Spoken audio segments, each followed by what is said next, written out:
Hay cosas que solo se comprenden cuando se vive en primera persona. En este espacio, quienes convivimos con la miastenia tendremos voz propia para contar nuestras historias, visibilizar la enfermedad y compartir lo que significa vivir con ella cada día. Hola, mi nombre es Mamen Gil y esto es En Primera Persona, un podcast sobre miastenia que nace de la colaboración entre AMES, Asociación Miastenia de España, y Alexion. En cada episodio nos adentraremos en una de las muchas realidades que rodean a esta enfermedad, desde los primeros síntomas hasta el impacto en la vida familiar, la gestión médica y asistencial o los derechos que nos amparan. Todo ello contado por quienes mejor pueden hacerlo, pacientes, familiares y profesionales que nos acompañarán en este camino. En este primer episodio hablaremos de qué es exactamente la miastenia, cómo se diagnostica, cómo se trata o por qué es tan importante visibilizarla. Para ello nos acompaña la doctora Carmina Díaz, jefa del Servicio de Neurología del Hospital General Universitario Dr. Balmes de Alicante e integrante del Comité Asesor de AMES. Carmina, bienvenida. Buenas tardes, Mamen. Muchas gracias por la invitación a ti, a Ames, y bueno, pues espero que sea una tarde fructífera y que logremos aclarar cosas que interesan a los pacientes. Seguro que sí. Doctora Díaz, pues eso, es un placer tenerla aquí. Y si le parece, quisiera comenzar preguntándole, ¿cómo describiría usted la miastenia a alguien que escucha esta palabra por primera vez? Muy bien, pues hay enfermedades que más o menos todo el mundo conoce, ¿no? Todo el mundo sabe pues lo que es una neumonía, lo que es, no sé, una diabetes, pero hay enfermedades que realmente hasta que una persona no le toca muy de cerca, desconoce por completo su existencia y yo pienso que la miastenia gravis es una de esas enfermedades. A mí me gusta explicarlo a los pacientes de la siguiente forma. Se trata de una enfermedad del sistema neuromuscular. El sistema neuromuscular es el que conecta el sistema nervioso con los músculos, que son los que finalmente van a determinar el movimiento. Entonces, el problema en esta enfermedad está en la conexión entre el músculo y el nervio. Por el nervio llega la orden de nuestro cerebro, en último término, para realizar un determinado movimiento y esa orden se transmite por un sistema que es químico y eléctrico al músculo. En esa conexión, pues que es una estructura bastante compleja dentro del cuerpo humano, se producen muchos procesos para que se dé esta activación del músculo. Y en la miastenia gravis el problema está en que nuestro sistema inmunológico, porque hay que insistir que la miastenia es una enfermedad autoinmune, el sistema inmunológico, digamos que comete un error, que se equivoca y fabrica unos anticuerpos, que son lo que también conocemos con un término más coloquial como defensas, que atacan a esa unión entre el músculo y el nervio, de forma que la orden motora no puede llegar hasta el músculo, que es el que finalmente la efectúa. Los músculos no responden a esta orden y están débiles. Y lo más característico de esta enfermedad es que esta debilidad se produce sobre todo conforme repetimos una acción, es decir, conforme esa conexión tiene que actuar muchas veces de forma repetida. Por tanto, la debilidad empeora con el esfuerzo. Esto es lo que llamamos la fatigabilidad y que sería, pues por decirlo de alguna forma, la piedra angular de esta enfermedad y por lo que generalmente van a consultar los pacientes. Por eso muchas veces los pacientes al empezar el día o al empezar una tarea la pueden hacer bastante bien, pero se van agotando con mucha facilidad, llegando a un momento en el que a lo mejor no pueden mantener los ojos abiertos o no pueden elevar los brazos o no pueden tragar porque esa debilidad se ha ido haciendo cada vez más intensa. ¿Y cuáles son los síntomas más comunes que pueden experimentar las personas con miastenia y cómo se manifiestan esos síntomas en el día a día? Lo más frecuente y por lo que la mayoría de la gente conoce la miastenia o por lo que la mayoría de la gente sospecha que alguien puede tener miastenia son los síntomas oculares, que generalmente van a ser dos tipos. Uno, lo que nosotros llamamos ptosis, que quiere decir la caída del párpado, que puede ser de un párpado, puede ser de los dos, puede ser alternante. Y luego también la visión doble. La visión doble se produce no porque el ojo esté afectado, porque el ojo está sano en esta enfermedad, no tiene ningún problema. Pero nosotros para poder ver tenemos que alinear perfectamente nuestros ojos, de forma que los dos se muevan a la par para enfocar en un punto concreto. Si ese movimiento no se produce a la par porque un músculo está más débil que otro, se va a producir una diferencia de unos poquitos grados que son suficientes para que veamos dos imágenes. Y a esto le llamamos diplopia, que es la visión doble. Estos son los dos síntomas más característicos. Además de esto, tenemos otros síntomas como la debilidad de ciertos músculos que tienden a afectarse bastante en la miastenia. Por ejemplo, los músculos de la garganta, los músculos que llamamos vulvares, que sirven para hablar y que sirven para tragar. De forma que los pacientes hablan y conforme siguen hablando, la voz se va haciendo más enredada, más débil, más difícil de entender. Lo mismo pasa con la deglución. A veces uno empieza a comer, al inicio de la comida es normal o casi normal, pero conforme seguimos comiendo o seguimos masticando, cada vez es más difícil mover el alimento dentro de la boca y luego pasarlo a la vía digestiva. La consecuencia de esto, ¿cuál puede ser? Que la deglución no funcione perfectamente bien y se vaya a la vía respiratoria. Y ahí tenemos un problema importante, porque si entra contenido de la garganta a la vía respiratoria, nos va a dar tos, nos va a dar asfixia, nos puede dar también infecciones respiratorias porque llega hasta el pulmón y esos síntomas suelen ser de los más importantes que tiene la miastenia. También otros como por ejemplo los síntomas de los miembros superiores de los brazos, para elevar los brazos, sobre todo elevarlos por encima de la cabeza y muchos pacientes van a notar problemas, por ejemplo, al lavarse el pelo, al cepillarse los dientes, al peinarse porque no pueden mantener los brazos en alto, o por ejemplo, arreglar un armario que tenga unos estantes altos. Y también síntomas que son un poquito menos frecuentes, pero que también pueden aparecer, son los derivados de la debilidad de los miembros inferiores. Lo vamos a ver con problemas para andar, para subir escaleras, para subir una cuesta, para levantarnos de una silla, que son los grandes músculos de los miembros inferiores. Globalmente y de todos estos, los más frecuentes van a ser los oculares y los más graves los que afectan a los músculos de la garganta y a los músculos respiratorios, que también se pueden afectar en esta enfermedad. El paciente va a notar dificultad para muchas tareas, para mantener una conversación, para una comida que sea un poquito más larga, para hacer sus tareas de cuidado personal, como ducharse, lavarse el pelo y evidentemente muchísimas tareas que hay implícitas en los trabajos, ¿no? Pues imagina una persona que trabaje en la limpieza y que tenga que limpiar unos cristales en alto con el brazo levantado, pues probablemente va a notar fatigabilidad muy pronto. Es decir, que se traduce en un impacto pues, relevante en la vida cotidiana. ¿Y existen diferencias en la presentación de esos síntomas según los distintos grupos de pacientes? Claro que sí. Hay una forma de miastenia que llamamos miastenia ocular. En esa miastenia los síntomas quedan restringidos a los ojos y los pacientes solamente van a tener caída del párpado o visión doble.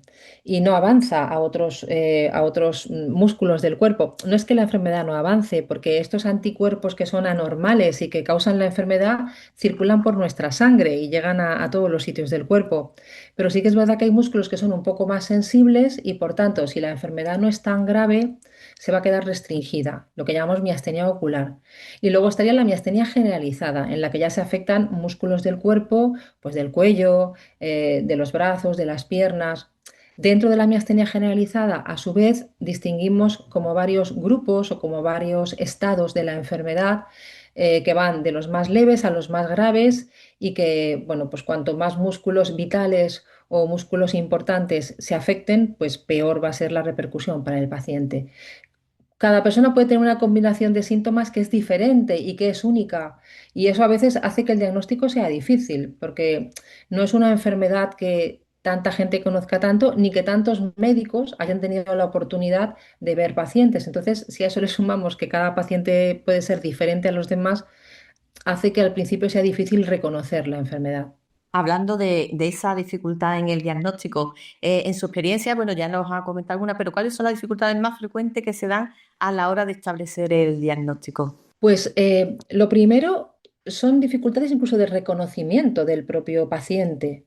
Eh, con mucha frecuencia, y esto es lo que define la enfermedad, los síntomas van a ser variables, van a ser síntomas que denominamos fluctuantes.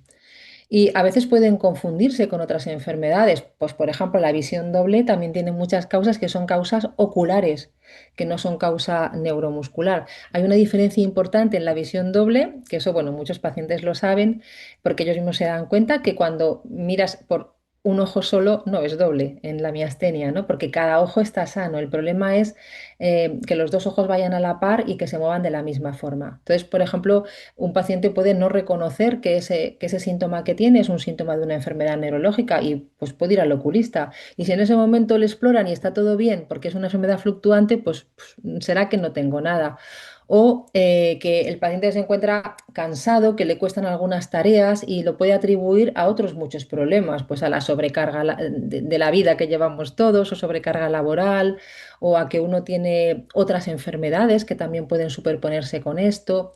Por lo tanto, a veces el propio paciente tarda en consultar porque no diferencia estos síntomas de síntomas de otras cosas que pueden ser más banales.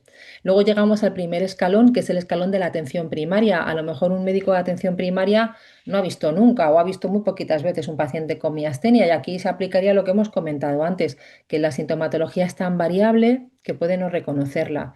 Y luego ya está la llegada al neurólogo, que generalmente un neurólogo no suele tener mucha dificultad para diagnosticar una miastenia. Hay casos que sí, que son complejos, pero la mayoría se pueden diagnosticar con cierta facilidad.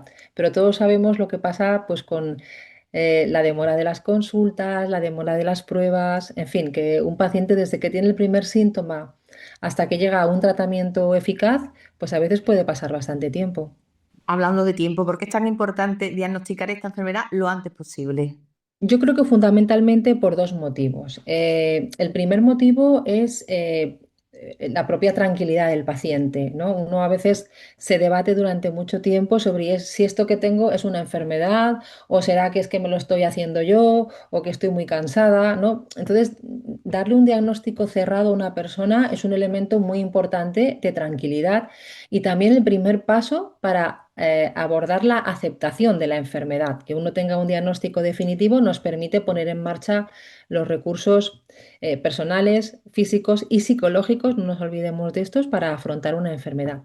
Y luego también por una cosa importante, las enfermedades inmunológicas sabemos que si se tratan pronto es más fácil resolverlas que si se dejan mucho tiempo. Yo creo que todos hemos oído hablar de la memoria que tiene el sistema inmune, ¿no? Esto lo hemos oído para muchas cosas, pues con las vacunas, con las enfermedades.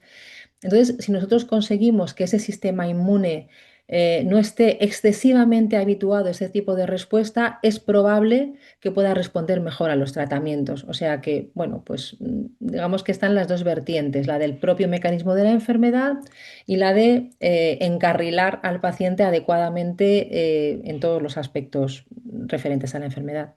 Desde ese primer diagnóstico, ¿cuáles son los retos emocionales más significativos que suelen atravesar las personas con miastenia y qué consejo le daría a quienes, bueno, pues se sienten abrumados por el impacto que tiene la miastenia en su vida cotidiana? Pues esto es una opinión personal de haber tratado y diagnosticado pues, muchos pacientes a lo largo de la vida y yo creo que sobre todo al principio es la incertidumbre, ¿no? Uno, pues nosotros le explicamos lo que es, quizá es algo de lo que no ha oído hablar nunca, a lo mejor si entra en Google o en el chat GPT o algo y ve las crisis miasténicas, mortalidad de tanto, entonces yo creo que al principio el no saber cómo van a ir las cosas es un elemento muy importante que tenemos que intentar eh, resolver. Bueno, más que resolver, acompañar al paciente a resolver y que en los primeros meses o a veces incluso en los primeros años de la enfermedad va a ser un elemento importante. También el miedo, ¿no? A lo que pueda pasar y a cómo va a ser mi vida a partir de ahora. Y luego también un poco a veces una sensación de frustración, de ver, es que cómo yo no puedo hacer esto, ¿no? Yo que antes me comía el mundo y que podía hacer todo esto sin cansarme y ahora, a poco que hago, me siento mal, débil, cansada o me agoto, no puedo respirar bien, ¿no? Yo creo que se mezcla un poquito todo eso. Es normal que al principio el paciente se sienta abrumado.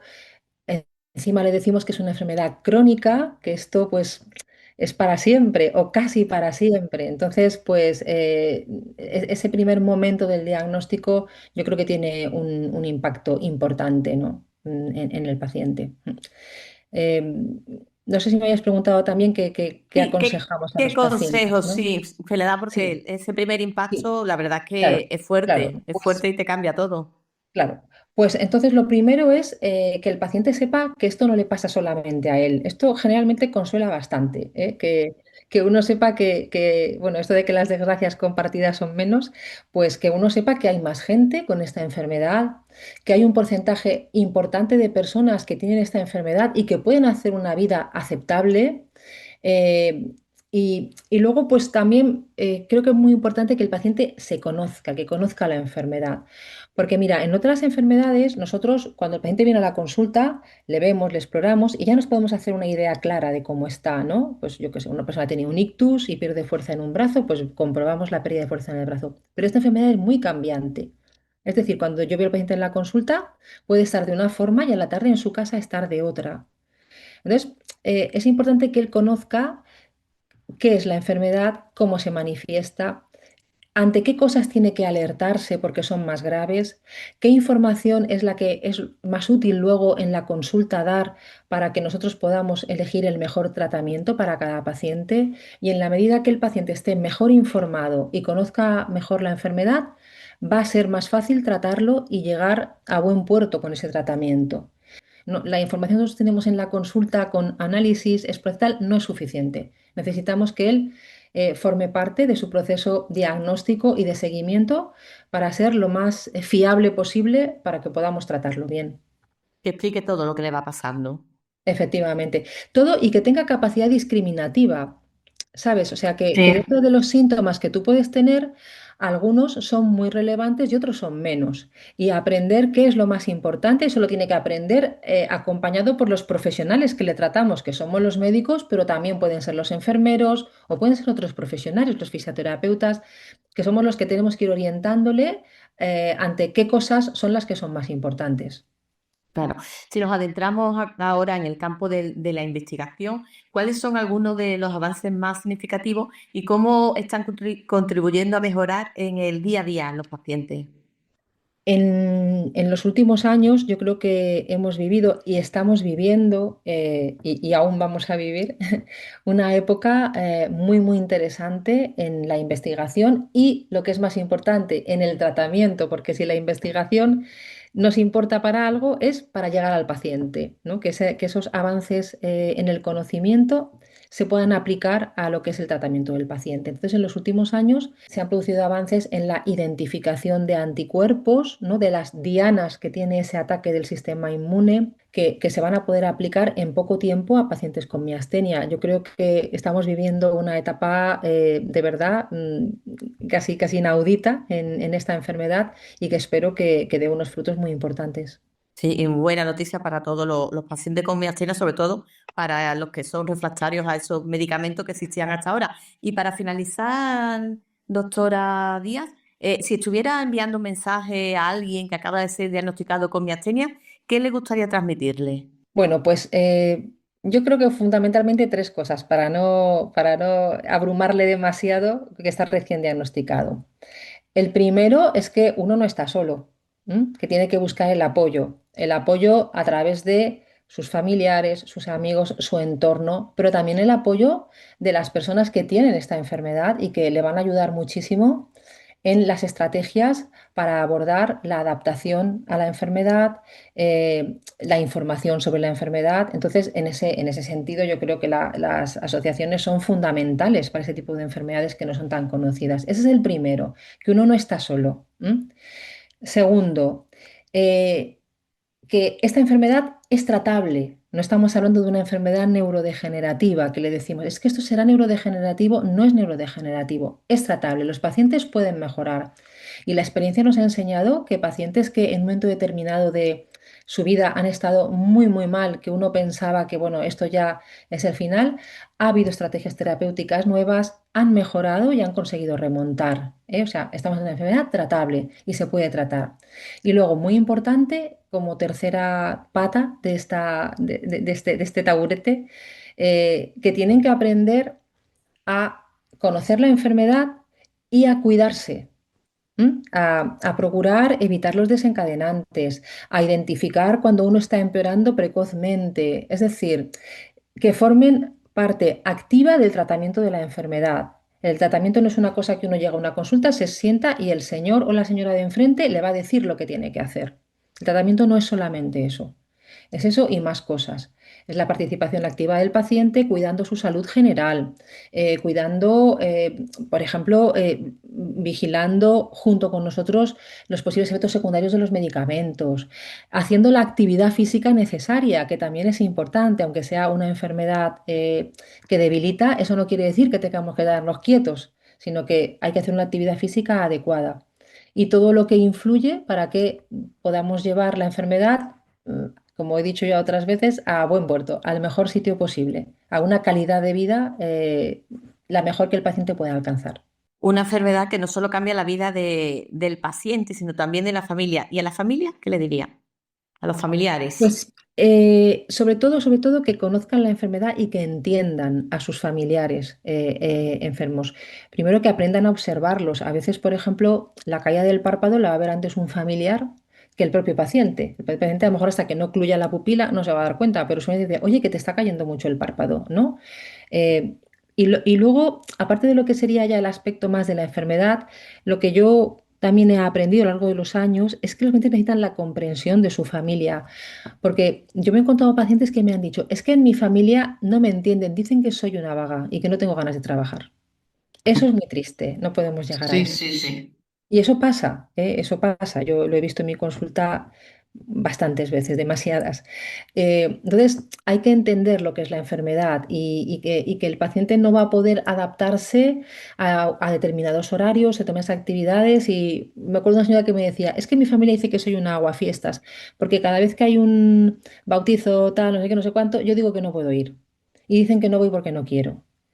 Y no voy pues porque lo paso mal y porque lo hago pasar mal a la gente, ¿no? O sea, esta comprensión sobre lo que es la enfermedad es muy importante. Comprensión y también animar al paciente a hacer cosas, ¿no? Una cosa no quita la otra. Se puede comprender, se puede intentar no forzarle a hacer cosas que no puede hacer, pero sí que se debe animar a hacer las cosas que sí que puede hacer. Entonces, ahí la familia tiene un gran apoyo importante porque al final los pacientes en quien más confían es en su familia y en a quien van a ir bueno, pues a contarle las cosas y de quien necesitan el refuerzo y el apoyo es de su familia. Y ahí también hay una labor importante que hacer educacional para los familiares. Pues ya sabemos algo más de la miastenia, una enfermedad autoinmune del sistema neuromuscular en el que falla la conexión entre el músculo y el nervio, provocando debilidad, una debilidad que empeora con el esfuerzo. Se trata de una enfermedad crónica, pero tiene tratamiento, se puede tratar. Doctora Díaz, muchas gracias por su tiempo y por acompañarnos en el estreno de En Primera Persona. Ha sido un auténtico placer. Muy bien, gracias a vosotros y bueno, hasta siempre. Y a todos y todas los que nos escucháis, muchísimas gracias por acompañarnos. Os esperamos en el próximo episodio donde conoceremos a Cristina y a Emilio, que nos contarán en primera persona cómo es convivir día a día con la miastenia. Mientras tanto, podemos seguir en contacto a través de nuestras redes sociales, @amesmiastenia, tanto en Instagram como en X, Asociación Miastenia de España, AMES en YouTube o desde la web de amesmiastenia.ong. Y recordad, dar voz a la miastenia es construir su futuro. Hasta la próxima.